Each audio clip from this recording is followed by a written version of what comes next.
لقد نصركم الله في مواطن كثيرة ويوم حنين إذ أعجبتكم كثرتكم فلم تغن عنكم شيئا وضاقت عليكم الأرض بما رحبت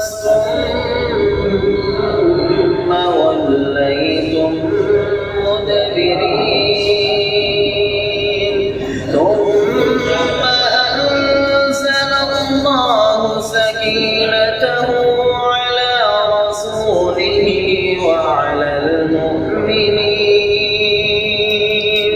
وأنزل جنودا لم تروها وعذب الذين كفروا وذلك جزاء الكافرين ثم يتوب الله من بعد ذلك على من يشاء والله غفور رحيم يا أيها الذين آمنوا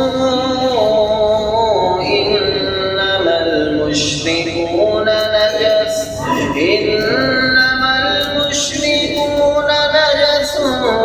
فلا يقربوا المسجد الحرام بعد عامهم هذا